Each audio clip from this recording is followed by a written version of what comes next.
what are your thoughts on concentration versus leverage in seeking higher expected returns? And so luckily I used to teach, fundamental portfolio theory and the whole efficient frontier. And the idea with portfolio theory is we want to pool a bunch of things together that have expected returns and different costs and benefits to try to maximize our Sharpe ratio.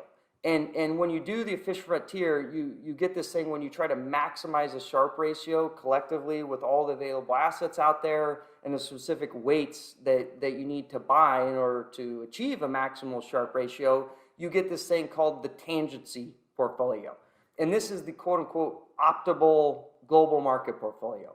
And then what you do with that global market portfolio, if you want to earn higher returns or earn lower returns, is if you want to earn higher returns, you leverage that optimal portfolio to juice yourself up the curve.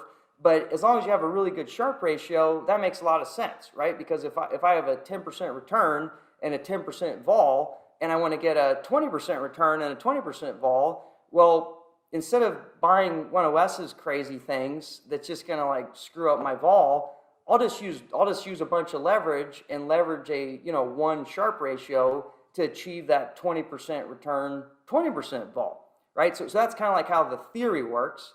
But of course, the theory has embedded assumptions, and really the key one is that you need to use leverage, like Sharpe ratio focused investing, in order to achieve outcomes that have higher expected return needs, like you have a 20-year financial goal. Really what you want to do there is you want to have high expected returns because you have a capacity to bear the risk and hopefully get rewarded for those high expected returns.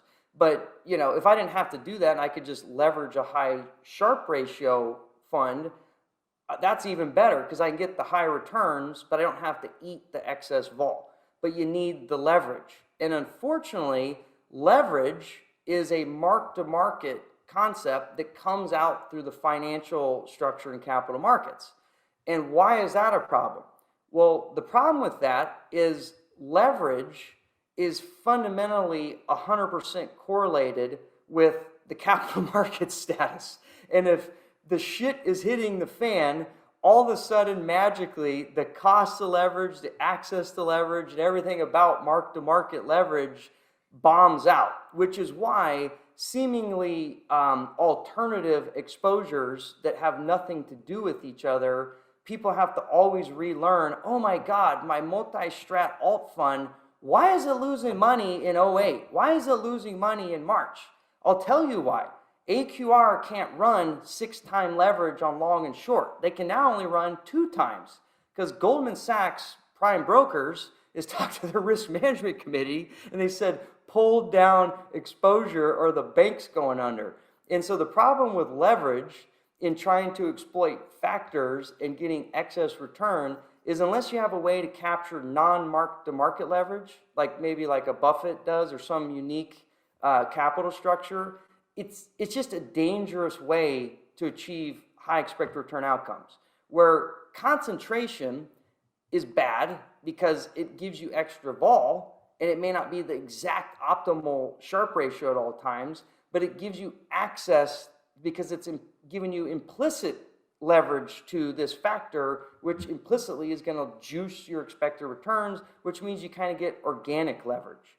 And so it's not efficient in a Sharpe ratio sense, but it's efficient in a reality sense, assuming you don't have unlimited leverage that doesn't have regime-dependent access. So does that make any sense? That was a great. It's like a super complicated. That was a great answer. Yeah, you answered that really well, Wes. I think that was good. And usually what I also tell people, and this is a fundamental issue with Sharpe ratio thinking and efficient frontier thinking, is how does that world think about the just basic regime world of there's short volatility, i.e. things that kind of make money most of the time, but then they get destroyed. And then there's long volatility, things that totally suck, never make money, but when the shit hits the fan, they go up, right? So the problem with Sharpe ratio thinking or efficient frontier thinking is it doesn't really know how to handle like a long vol, like a put buying strategy, right? It's always going to think that put buying is the worst idea on the planet Earth, or trend following, dumbest idea on the planet Earth.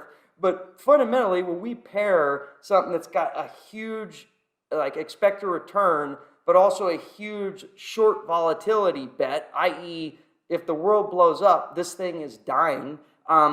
What people don't realize, you can form portfolios where the individual components might have terrible Sharpe ratios, but when you combine these two things together, it's a magical situation, i.e., take something that has high expected return, crazy volatility, and the Sharpe ratio is horrific, but it's very unique, and then pool that with something that is pure long vol, like super tight crisis, like trend follow managed futures, or like I said, tail risk insurance, that kind of has horrific Sharpe ratio as well. But when we pull these together, it can actually create kind of this barbell portfolio that might allow you to achieve financial outcomes that are very favorable, but they also require deep portfolio thinking and not line item thinking.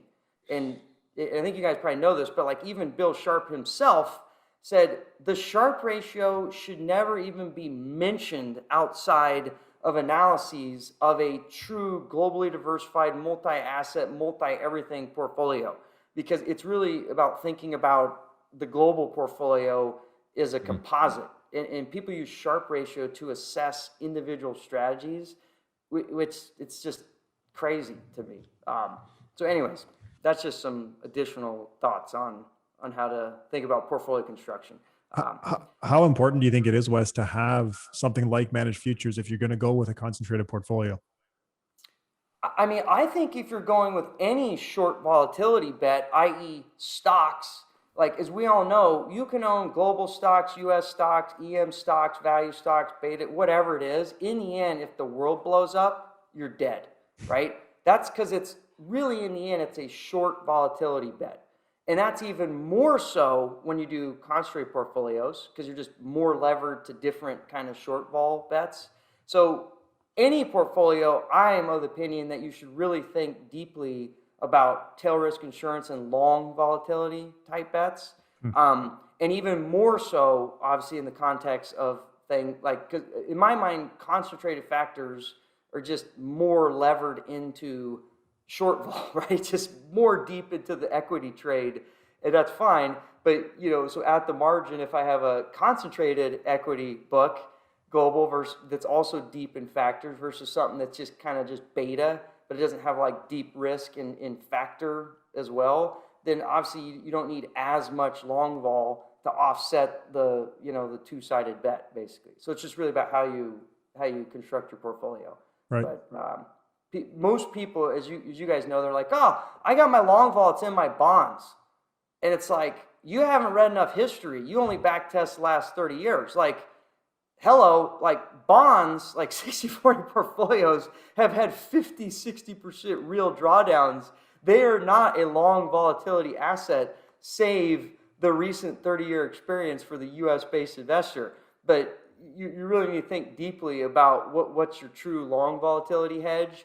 And the answer is not treasuries, in my opinion. Like that's dangerous thinking, I think. But everyone can disagree with that.